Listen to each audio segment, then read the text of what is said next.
Basic प्रश्न नेहमी विचारला जातो मला शेतकऱ्यांकडून. ओके. तो असा प्रश्न आहे की सर आम्ही ब्रँडेड खत यूज करतो, आम्ही टाटा सिजेंटा एकदम ब्रँडेड खत यूज करतो, ब्रँडेड कीटकनाशक किंवा आम्ही खत जे पण आहे ते फवारणी घेतो, पण तरी आम्हाला रिझल्ट मिळत नाही. आणि कधी कधी लोकांचं असं पण म्हणणं असतं की सर इतका ब्रँडवाला प्रोडक्ट वापरला आहे पण तरी कीड काय आमची गेली नाही, किंवा आम्ही जे खत टाकलंय ते आम्हाला यूज झाले नाहीये किंवा त्याला रिझल्ट मिळत नाहीये. हा एक खूप मोठा आणि कॉमन प्रश्न आहे सर. ओके.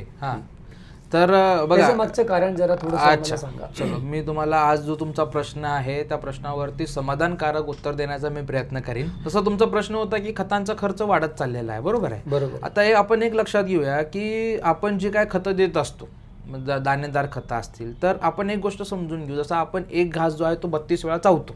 ओके. तर चावण्या पाठीमागचं कारण काय आहे की जेवढं जास्त वेळा आपण ते चावू त्याची बारीक पेस्ट तयार होते आणि ते आपल्या लिक्विड फॉर्ममध्ये होता आणि ते आपल्या पचन क्रियेसाठी सगळ्यात सोपं असतं. बरोबर आहे. आता प्रॉब्लेम काय होतो, आपण दाणेदार खतं टाकतो, ठीक आहे, पण पिकाला जे लागणारं अन्नद्रव्य असतं किंवा पिकाला लागणारं जे खत असतं ते आपल्याला लिक्विडमध्ये पाहिजे असतं. ओके. बऱ्याच वेळेला शेतकऱ्यांचा प्रॉब्लेम काय येतो की त्यांनी खत तर टाकलंय, शेतकरी म्हणतो मी खत तर टाकलंय, पण टाकलेलं खत आहे त्या ठिकाणीच पडून राहतं, ते पिकाला मिळत नाही. बरोबर आहे. मग त्याच्यामध्ये आपल्याला काय करावं लागतं, त्याच्यामध्ये अशी एक गोष्ट मिसळावी लागते की जे करून त्या खताचं विघटन पण चांगल्या पद्धतीने होईल आणि जे खत आपण देतोय ते पिकाला चांगल्या पद्धतीने मिळेल सुद्धा.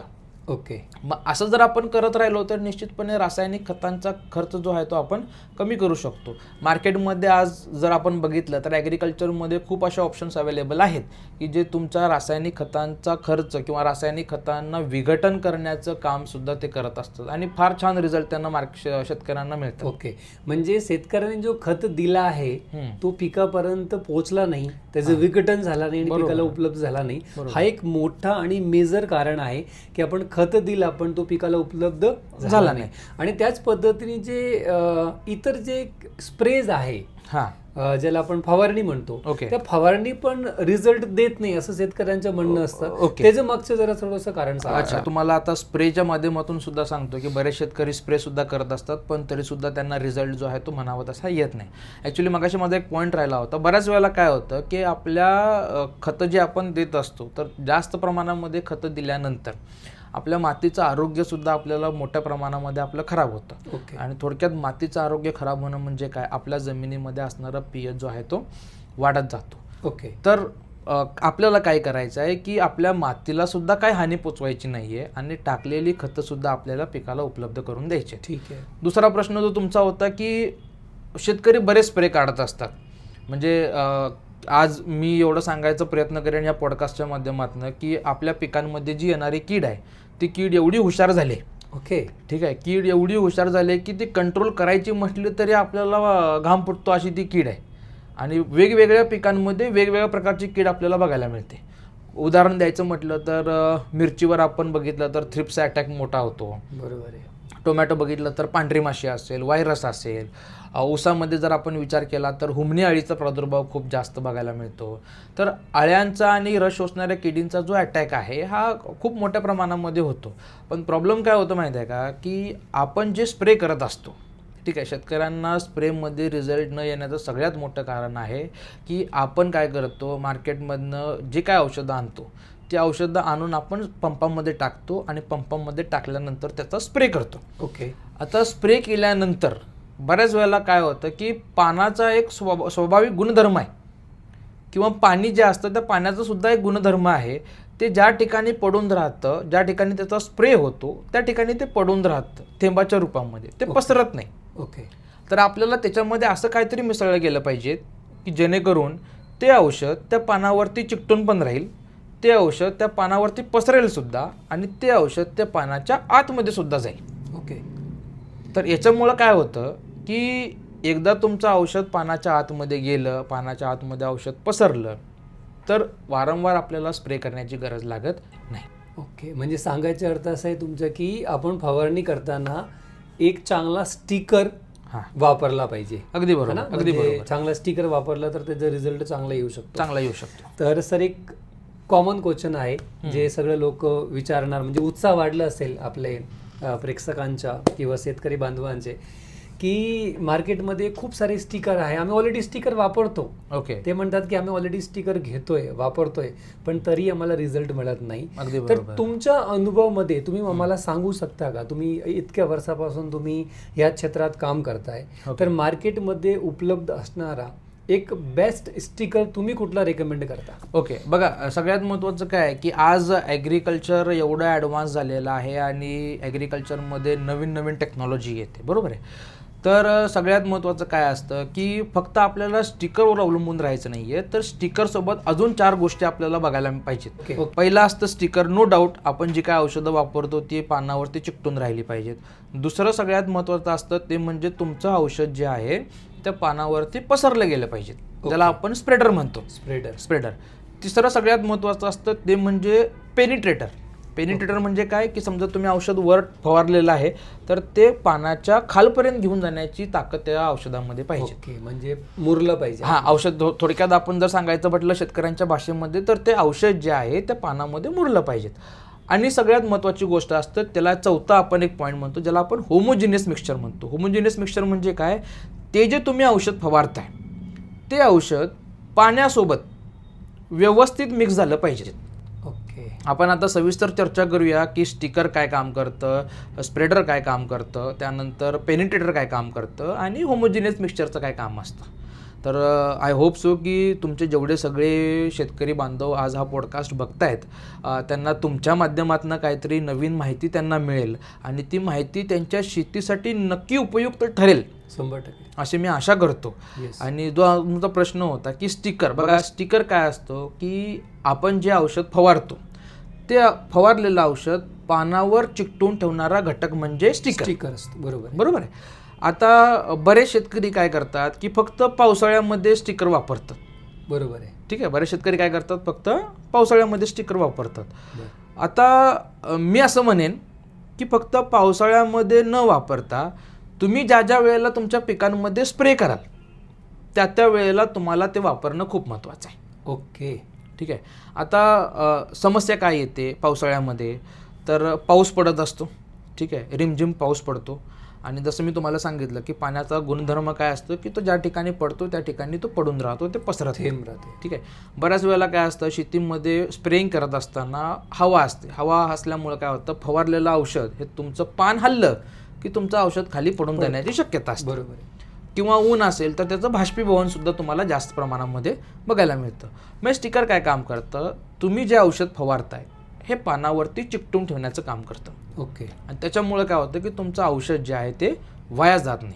म्हणून सर्व शेतकरी बांधवांना विनंती आहे की फक्त पावसाळ्यामध्ये न वापरता ज्या ज्या वेळेला तुम्ही तुमच्या शेतांमध्ये स्प्रे करा. ओके. मग एखादं टॉनिक फवारला असेल, एखादं कीटकनाशक फवारला असेल, एखादं वॉटर सोल्युबल खत वापरला असेल तर त्या प्रत्येक स्प्रेमध्ये ते वापरणं खूप महत्त्वाचं आहे. ओके. राईट. दुसरी महत्त्वाची गोष्ट जसं तुम्ही मगाशी मला म्हटलं की वेटरचं काय काम असतं. वेटर म्हणजे थोडक्यात काय की आपल्या जमिनीमध्ये ओलावा टिकवून ठेवणे. ओके. बरोबर आहे. आता जमिनीमध्ये ओलावा हा अत्यंत महत्त्वाचा आहे.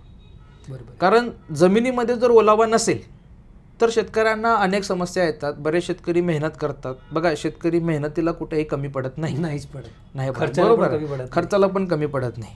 पण शेतकऱ्यांसमोर येणारी अजून एक अडचण जी मगाशी राहिली होती ती म्हणजे योग्य वेळेला योग्य प्रोडक्ट वापरणं आणि ते औषध व्यवस्थित आहे की नाही, म्हणजे त्या स्टेजमध्ये लागणारे घटक त्याला वापरता आले पाहिजेत. बरोबर आहे. आज शेतकऱ्यांना औषध घेणं अवघड नाही आहे. शेतकऱ्यांना अवघड काय माहिती आहे का, योग्य औषध घेणं. बरोबर आहे. भरपूर सारे कीटकनाशक आहेत, भरपूर सारे बुरशीनाशक आहेत. प्रत्येक किडींवरती रोग वेगळा, प्रत्येक बुरशीवरती बुरशीनाशक वेगळं. बरोबर आहे. म्हणून ह्या सगळ्या गोष्टी आपल्याला बघायच्या. आता जो आपला मुद्दा होता वेटरचा, वेटर काय करतं तुमच्या जमिनीमध्ये वापसा टिकवून ठेवतं. आणि त्याचा फायदा काय होतो की जर तुमच्या जमिनीमध्ये वापसा असेल तर तुम्ही टाकलेली खतं, फवारलेली औषधं याचा रिझल्ट जो आहे तो तुमच्या पिकाला चांगल्या पद्धतीनं बघायला मिळतो. म्हणून वेटर सुद्धा आपल्या जमिनीमध्ये असणं खूप महत्त्वाचं आहे. त्या जे तुम्ही वापरताय औषध त्याच्यामध्ये वेटर हा गुण सुद्धा असणं खूप महत्त्वाचं आहे. ओके, खूपच महत्त्वाची माहिती. म्हणजे स्टिकर निवडताना आपण एक असा स्टिकर निवडला पाहिजे की त्या स्टिकरमध्ये स्टिकर पण असला पाहिजे, स्प्रेडर पण असला पाहिजे, वेटर असला पाहिजे, मिक्सर असला पाहिजे आणि त्यातनं त्याच तुम्ही मगाशी सांगितलं होतं की तो पीएच पण मेंटेन करण्यासाठी मदत करणारा प्रोडक्ट पाहिजे. अगदी बरोबर. तर सर तुम्ही इतक्या वर्षापासून मार्केटमध्ये काम करताय, एखादा चांगला स्टिकर तुम्ही कुठला सुचवाल म्हणजे तो एकदम बेस्ट रिझल्ट, डोळे झाकून हे सगळं काम करणारा स्टिकर तुमच्या ध्यानात मार्केटमध्ये बेस्ट स्टिकर कुठला? ओके, बघा तसे मार्केटमध्ये जर बघायला गेलं तर आपण खूप सारे स्टिकर्स अवेलेबल असतात, खूप सारे स्प्रेडर अवेलेबल असतात. पण आपल्याला काय करायचं आहे की वेगवेगळी औषधं न घेता असं काय कॉम्बिनेशन आपल्याला बघायचं आहे की ज्यामध्ये सगळेच घटक तुम्हाला एका ह्याच्यामध्ये सगळे घटक मिळून जातील. आणि गेले मी कित्येक वर्ष ॲज अ ॲग्रिकल्चर स्पेशलिस्ट म्हणून काम पाहतोय आणि ॲग्रिकल्चर कन्सल्टंट म्हणून काम पाहतोय. तर माझ्या माहितीनुसार तसं मार्केटमध्ये खूप सारे अवेलेबल आहेत, पण जो आमच्या शेतकऱ्यांनी आम्हाला फीडबॅक दिलेला आहे किंवा जो आमचा शेतकरी जे प्रोडक्ट वापरत असतो त्याच्या सांगण्यानुसार एक असं प्रोडक्ट जे आहे जे आपल्याला मार्केटमध्ये खूप नाव बघायला मिळतं, त्याचं खूप नाव ऐकायला मिळतं, ते म्हणजे एक वेस्टीज कंपनीचं ॲग्री82. फीडबॅक चांगला आहे. म्हणजे ते लोक ॲग्री82चं एक नावच आहे. आम्ही पण फील्डमध्ये काम करताना बरेच वेळी लोक शेतकरी असे बाटली घेऊन येतात की सर आम्ही हा स्टिकर वापरतो. ओके, त्या स्टिकरचे खरंच सुंदर आणि चांगले फीडबॅक आहे, त्यात काही डाऊट. अगदी बरोबर सर. अजून मी तुम्हाला सांगेन की one of the most trusted brand ज्याला आपण म्हणतो, कारण माझ्या माहितीनुसार तुम्ही आता एवढी वर्ष झालं काम करताय, तुम्ही मला करेक्ट करा, 2008 ह्या वर्षी हा आय थिंक ॲग्री82 जो आहे हा वेस्टेजमध्ये इन्क्लूड करण्यात आला होता. ओके, ठीक आहे. आणि तुम्ही विचार करा 2008मध्ये जो प्रोडक्ट आला आहे त्याच्यावर आपण चर्चा 2025मध्ये करतोय. म्हणजे जवळपास ऑलमोस्ट 17 वर्ष झालेत त्या प्रोडक्टला. वन ऑफ द मोस्ट जे आम्हाला शेतकऱ्यांची पहिली पसंती ज्याला आपण म्हणतो किंवा जे शेतकरी आम्हाला फोन करून सांगत असतात, तर माझ्या माहितीनुसार तर म्हणजे मला असं वाटतं प्रत्येकाला वाटणं वेगळं आहे, प्रत्येकाचे मार्केटमध्ये ऑप्शन चॉईस वेगळे आहेत, पण माझ्या माहितीनुसार किंवा मला जे आवडलेलं प्रोडक्ट आहे ते म्हणजे वेस्टेज कंपनीचं ॲग्री82. कारण ते स्टिकरचं तर काम करतंच, ठीक आहे. दुसरं मी मगाशी तुम्हाला म्हटलं की वेटरचं सुद्धा ते चांगल्या पद्धतीनं काम करतं. तिसरं ते चांगलं काम करतं ते म्हणजे पेनिट्रेटर म्हणजे काय, आता हा अत्यंत महत्त्वाचा भाग आहे आणि जेवढे सगळे शेतकरी बांधव असतील ह्या व्हिडिओच्या माध्यमातून त्यांना समजून घेणं खूप महत्त्वाचं आहे. बघा लक्षात घ्या, आपल्या पिकांमध्ये जी रस शोषणारी कीड असते, ही रस शोषणारी कीड कुठे असते तर पानाच्या वरती नसून पानाच्या खालती असते. आता बऱ्याच वेळेला आपण जे औषधं फवारणी करत असतो, जसं जर तुम्हाला सांगायचं म्हटलं तर मिरचीमध्ये थ्रिप्सचा अटॅक जास्त होतो, त्यानंतर टोमॅटोमध्ये पांढरी माशीचा अटॅक जास्त होतो, कपाशी असेल तर कपाशीमध्ये तुडतुड्याचा अटॅक जास्त होतो. बरोबर. तर वेगवेगळ्या पिकांमध्ये रस शोषणाऱ्या किडींचा अटॅक जो आहे तो वेगवेगळा असतो. आता फवारत असताना आपण औषध कुठे फवारतो तर आपण औषध फवारतो पानांच्या वरती. आता इथं आपल्याला थांबायचं नाहीये, आपलं काम नाही एवढं नाही की मी मार्केटमधनं एखादं स्टिकर आणलं, त्याच्या औषधामध्ये टाकलं, फवारणी केली, आता पुढचं ते काम बघून घेईल मी निश्चिंत, असं आपल्याला करायचं नाही आहे. तर त्याच्यामध्ये पेनिट्रेटर हा गुण महत्त्वाचा आहे. पेनिट्रेटर म्हणजे काय की तुम्ही फवारलेलं औषध जे आहे ते पानांच्या आतमध्ये गेलं पाहिजे. तसं तुम्ही मगाशी म्हटलात की ते औषध जे आहे ते मुरलं पाहिजेत, पानांच्या आतमध्ये गेलं पाहिजेत. आणि त्याचा फायदा काय होतो माहिती आहे का, की एकदा तुमचं औषध पानाच्या आतमध्ये गेलं तर जी काय रस शोषणारी कीड आहे त्याचं नियंत्रण तुम्हाला त्याच्यामध्ये चांगल्या पद्धतीनं बघायला मिळतं. म्हणून पेनिट्रेटर सुद्धा महत्त्वाचा आहे. चौथा मुद्दा अत्यंत महत्त्वाचा, ज्याला आपण होमोजिनियस मिक्सचर म्हणतो, म्हणजे जी काय आपण औषधं वापरतो ती औषधं पाण्यामध्ये एकत्र मिक्स झाली पाहिजे, म्हणजे एकजीव झाली पाहिजेत. बरोबर आहे. आणि म्हणून मी मगाशी म्हटलं की आपण एखादं प्रोडक्ट निवडत असताना पर्टिक्युलरली एका गोष्टीवर काम न करता ते अनेक गोष्टींवर त्याचं काम असलं पाहिजे, ऑलराऊंडर ज्याला आपण म्हणतो.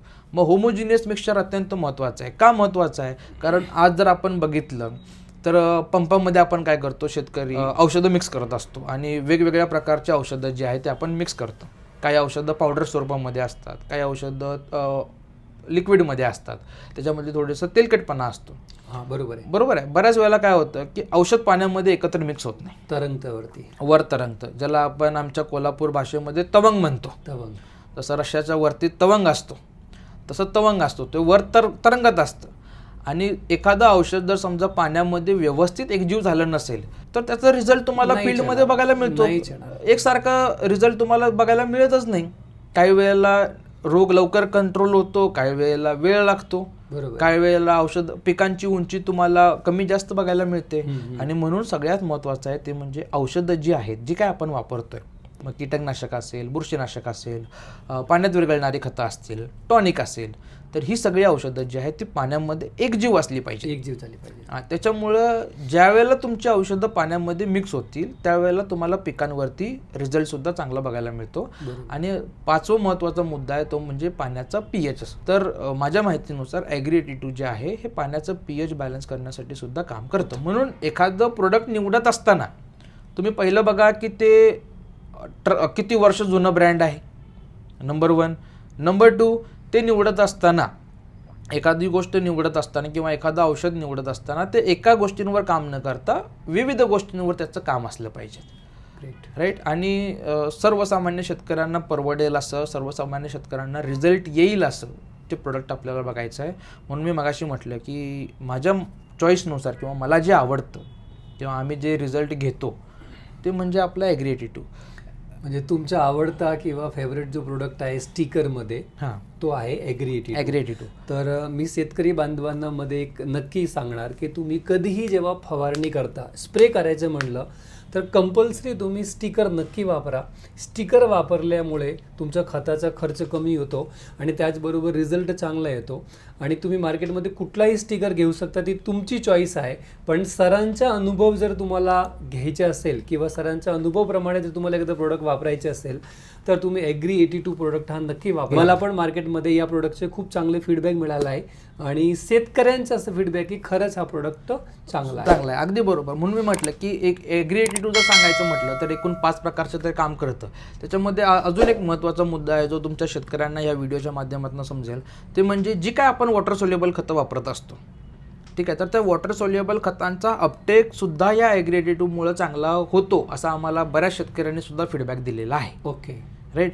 तर आज या व्हिडिओच्या माध्यमातून किंवा आज मोहन सर तुमच्या माध्यमातून जेवढे तुमचे शेतकरी असतील किंवा जेवढे हा पॉडकास्ट बघत असतील तर त्यांना मला एकच सांगणं आहे की आपल्याला काय काम करायचं आहे की खर्च कसा तुमचा नियंत्रण करता येईल, कमीत कमी औषधांमध्ये रिझल्ट कशा पद्धतीनं आपल्याला चांगलं करता येईल. आणि जे मी तुम्हाला आज सांगितलं की वेगवेगळ्या प्रकारचं स्टिकर असेल, ॲक्टिवेटर असेल, स्प्रेडर असेल, वेटर असतील, तर हे करत असताना एक छोटासा बदल हा तुमच्या स्प्रेला अत्यंत प्रभावी ठरू शकतो.